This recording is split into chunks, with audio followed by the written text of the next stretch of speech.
बिस्मिल्लाहिर्रहमानिर्रहीम। क्वेश्चन कि हम हिंदुओं में किसी को परेशान करना या किसी की हत्या करना माने गलत कहा गया है। ये मजहब इसकी इजाज़त नहीं देता।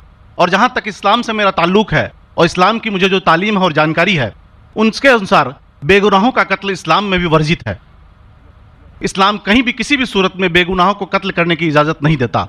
अगर आप मेरे सवाल का बखूबी और मेरे जहन में जचने वाला सवाल है ये जवाब दे दें तो मैं भी आपका मुरीद बन जाऊंगा। यूँ तो मुरीद हूँ ही, लेकिन फिर मुरीद बन जाऊंगा कि इंसानों को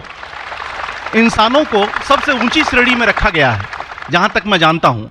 और मैं जब करीब अपने कई मुसलमान इंटेलेक्चुअल्स दोस्तों से सवाल करता हूँ कि सब कुछ मिलता है मगर आप बलि क्यों देते हैं, आप वध क्यों करते हैं, तो उन्होंने कहा कि ये चीज़ें मुसलमानों को इस्तेमाल के लिए दी गई है। मैं इस पर क्लियरिफिकेशन चाहूँगा डॉक्टर साहब का, आपका क्लियरिफिकेशन चाहूँगा। मैं इस सवाल का जवाब चाहूँगा आपसे। वालेकुम अस्सलाम भाई साहब, आप पे सलामती हो।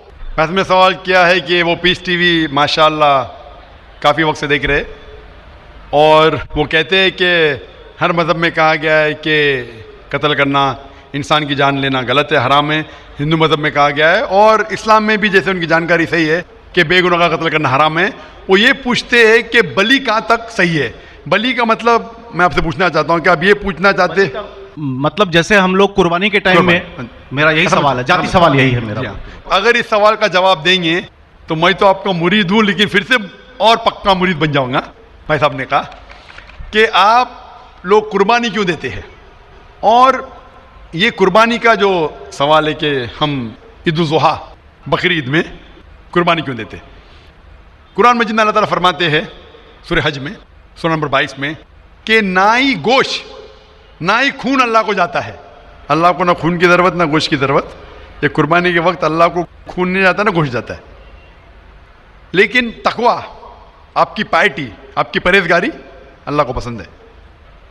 आप अगर देखेंगे कि ईद उल ज़ुहा के बारे में क्यों हम कुर्बानी करते हैं, और वाक़या जानेंगे इब्राहिम अलैहिस्सलाम का कि इब्राहिम अलैहिस्सलाम को अल्लाह सुब्हानहू व तआला ने, उस वक्त बुत परस्ती बहुत आम थी, बुत परस्ती बहुत आम थी और कुर्बानी इंसानों की बहुत आम थी।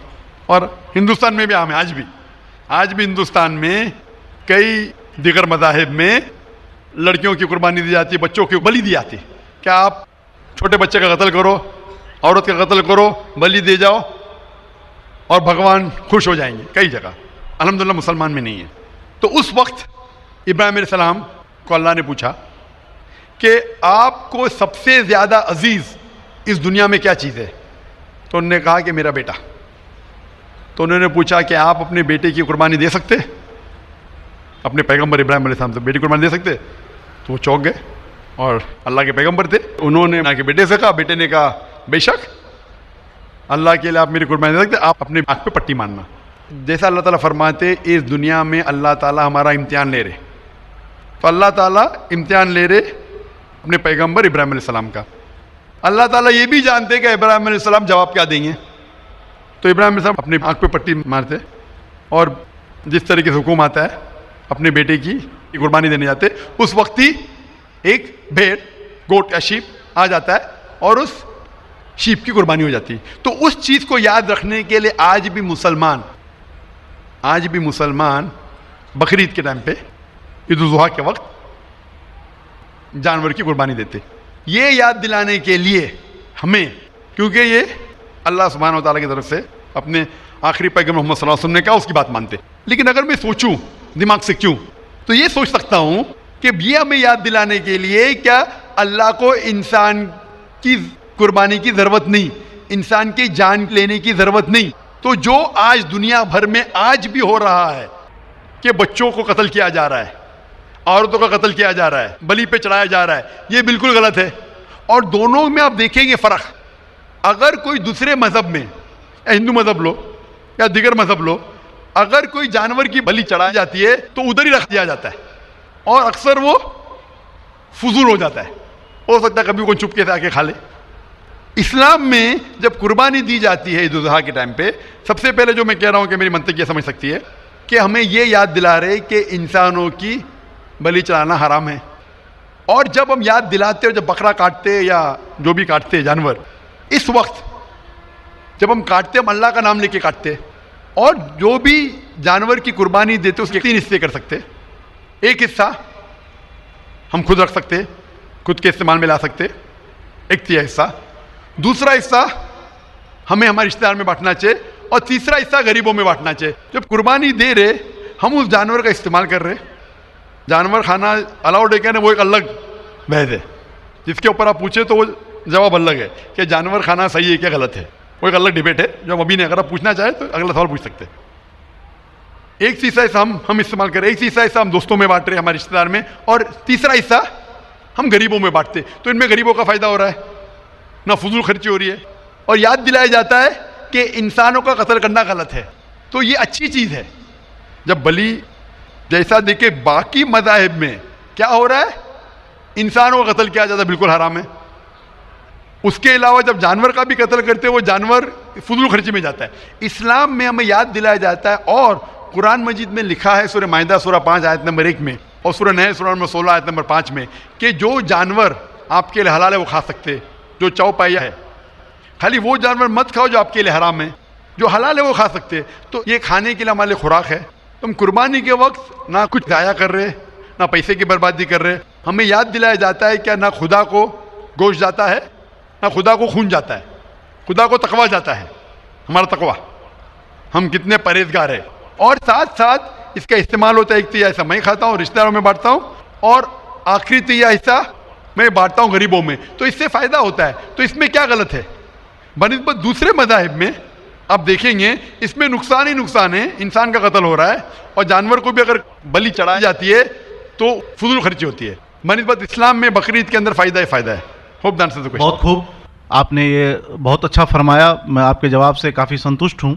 और जाते जाते एक आखिरी सवाल करना चाहूँगा कि अहिंसा को इस्लाम किस नज़रिए से देखता है? अहिंसा को इस्लाम किस नज़रिए से देखता है? मैं साहब का आखिरी सवाल है कि अहिंसा को इस्लाम किस नज़रिए से देखता है? आमतौर पे हिंसा हराम है। इस्लाम आता है लफ्ज़ सलाम से, इसके मानी है सलामती, अमन, शांति। इस्लाम के मानी है कि शांति हासिल करना, अपनी ख्वाहिश, अल्लाह का जो पैगाम है उसके मुताबिक अपनी ज़िंदगी बसर करना और अमन हासिल करना, उसे कहते हैं इस्लाम। हिंसा आम तौर पे हराम है। लेकिन अगर मिसाल के तौर पे हम देखते हैं हर देश में कानून है कि चोरी मत करो, किसी का कत्ल मत करो, लेकिन कानून के अलावा पुलिस भी है कि अगर कोई कानून को फॉलो नहीं करता है, कोई चोरी करेगा तो पुलिस उस वक्त ज़बरदस्ती कर सकती है, पुलिस फोर्स का इस्तेमाल कर सकती है, पुलिस कभी कभी हथियार का इस्तेमाल करती है अमन और शांति बरकरार रखने के लिए देश में।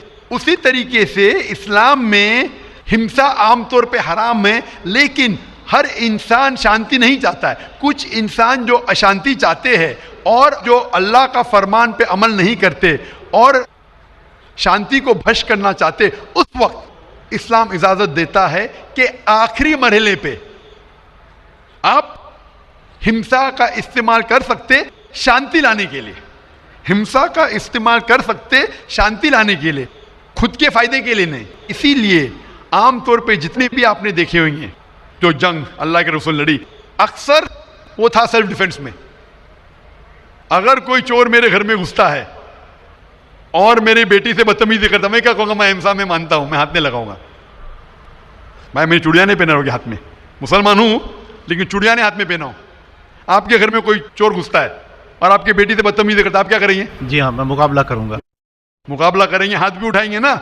इस तरीके से हिंसा का इस्तेमाल आखिरी मरहले पे, अगर दूसरा कोई चारा नहीं है तो इस्तेमाल किया जा सकता है हक के लिए, ना हक के लिए नहीं। दूसरे को तकलीफ पहुंचाने के लिए गलत है, दूसरे का माल हड़प करने के लिए हराम है, लेकिन खुद के बचाव के लिए या अमन हासिल करने के लिए हिंसा का इस्तेमाल किया जा सकता है। लेकिन असल में इस्लाम आता है लफ्ज़ सलाम से, जिसके मानी है सलामती, अमन, ताकि दुनिया में सलामती पहुंचे।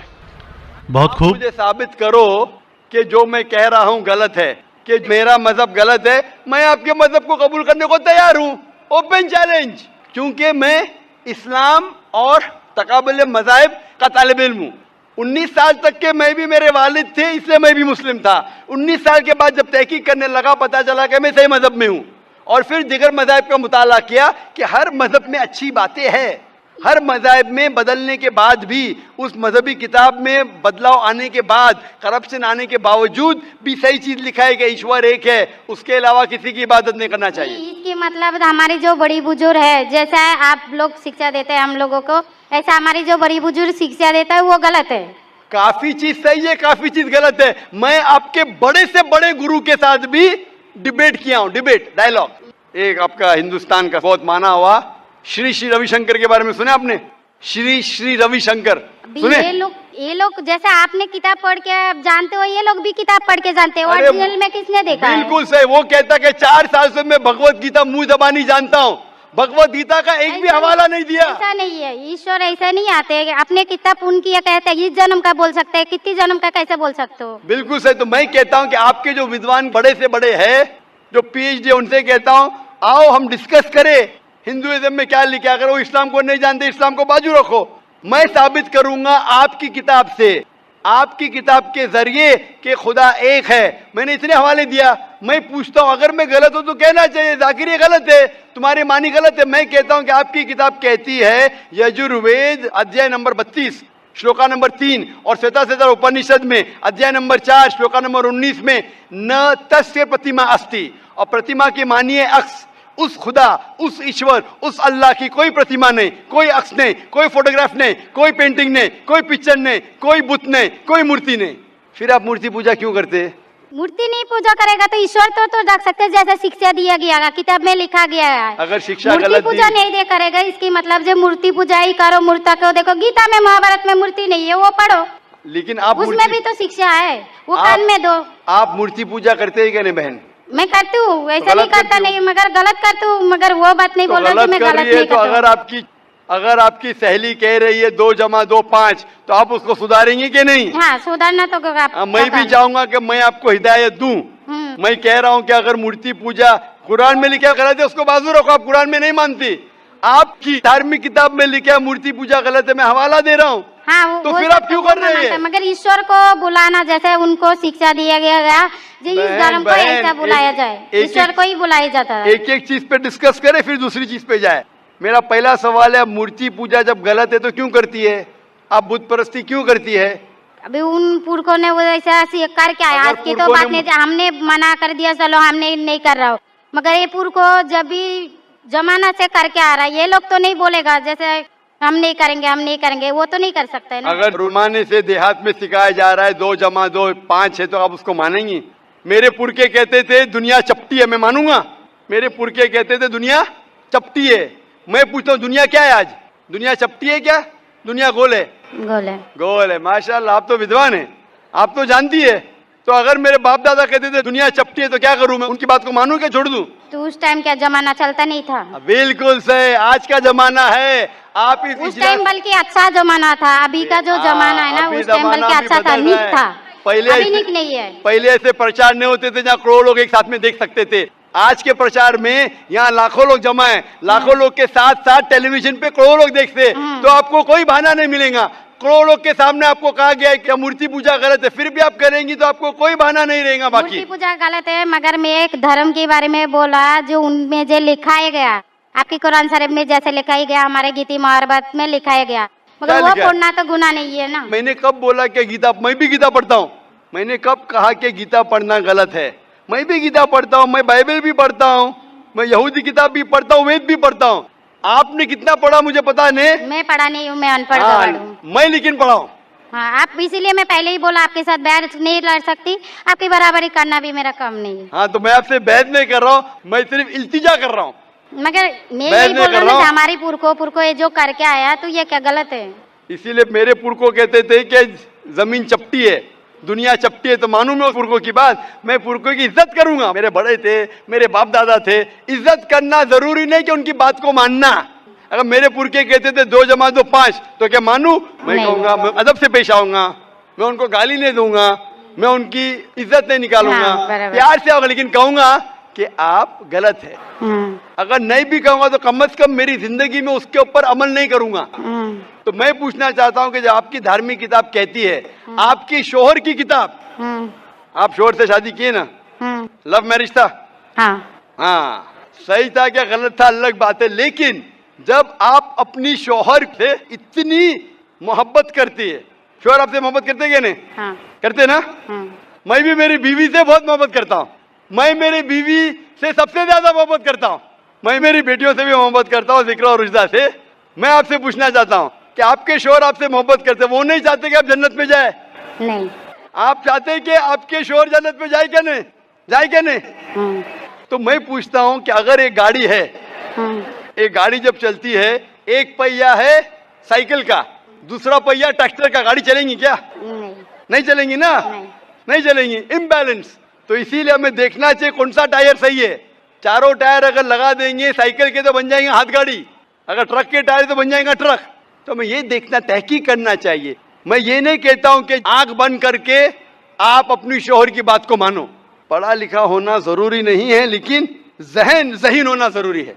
हमारे आखिरी पैगंबर मोहम्मद सल्लल्लाहु अलैहि वसल्लम, वो भी अनपढ़ थे लेकिन सबसे ज़हीन थे। तो मैं आपसे पूछता हूं, जब साफ तौर पे आपकी किताबों में, हिंदू मजहब की किताब में और कुरान में लिखा है, आपके पुरखे अगर गलत चीज कहते थे तो आपको गलत चीज पे अमल करना जरूरी है?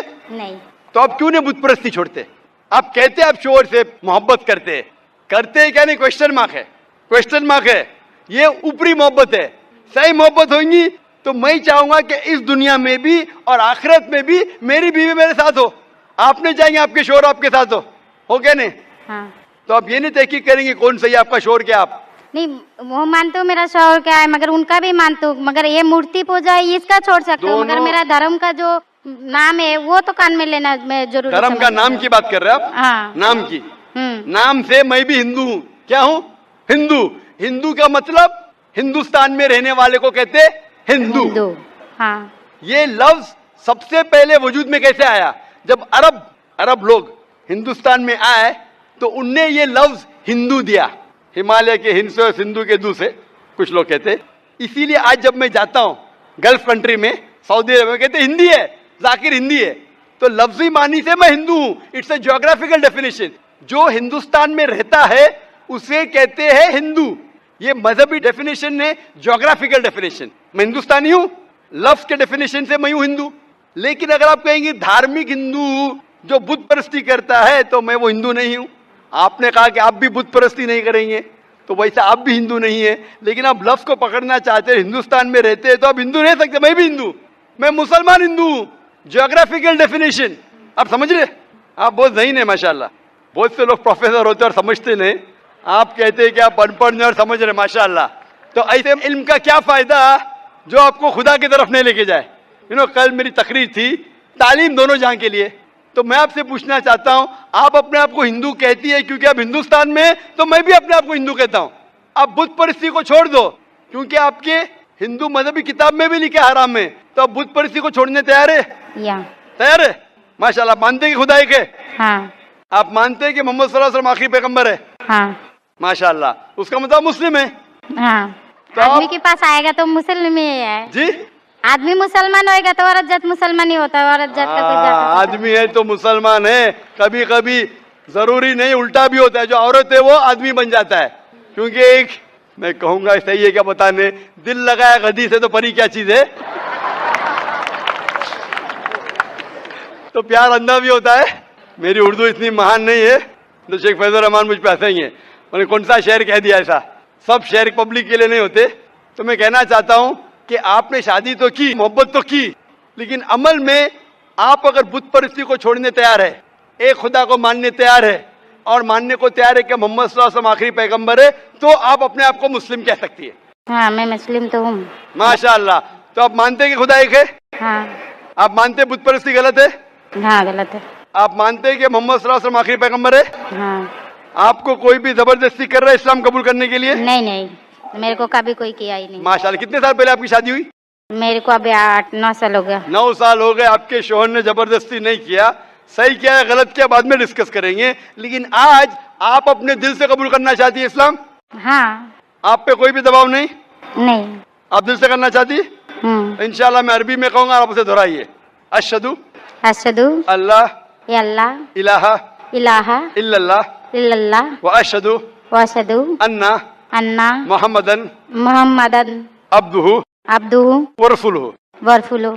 मैं शहादत देती हूँ मैं इजाजत देती हूँ कि अल्लाह के अलावा कोई माबूद नहीं है और और मोहम्मद सल्लल्लाहु अलैहि वसल्लम उसके पैगंबर और बंदे हैं।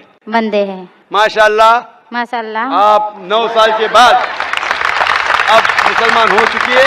मैं दरख्वास्त करता हूं कि आप इस्लाम का इल्म हासिल करो, कुरान मजीद तर्जुमे के साथ पढ़िए और उसके ऊपर अमल कीजिए। आपकी ये शहादत ने मेरी कल की तकरीर को मुकम्मल किया है। मैं कह रहा था तालीम दोनों जहां के लिए, वो तालीम आप PhD करो, टीचर बनो, प्रोफेसर बनो, लेकिन आपके रब के करीब नहीं लेके आएंगे, आपके खालिक के करीब नहीं लेके आएगा वो तालीम, तो फायदा क्या है? तो आप उस प्रोफेसर से बेहतर है जो उसका तालीम उसको रब की तरफ नहीं लेके आ रहा है। मैं आपको शाबाशी देता हूं और अल्लाह से दुआ करता हूं कि आपको इस जहां और आखिरत में इंशाअल्लाह जन्नत दे। अस्सलामुअलैकुम वरहमतुल्लाहि वबरकातुहू। मेरे मोहतरम भाइयों, दोस्तों, बुजुर्गों, ये कुर्बानी जो है ना अल्लाह पाक की हुक्म है, तो इसलिए हम जो हुजूर सल्लल्लाहु अलैहि वसल्लम ने फरमाया उस पर अगर हम अमल करेंगे और उसी के तरीक़े से हम करेंगे तो हमारे लिए फ़ायदा है। और जो दीगर मज़ाहिब का जो अक़ीदा है वो बातिल का अक़ीदा है, तो उन लोगों के लिए हम दुआ करेंगे कि अल्लाह पाक उन लोगों को इस्लाम पर मुशर्रफ़ करे और खैर के रास्तों में अच्छे रास्ते से लाए। ये हमारा रिस्पॉन्सिबिलिटीज़ है कि हम लोगों को अच्छाई की तरफ बुलाए और बुराई से मना करें।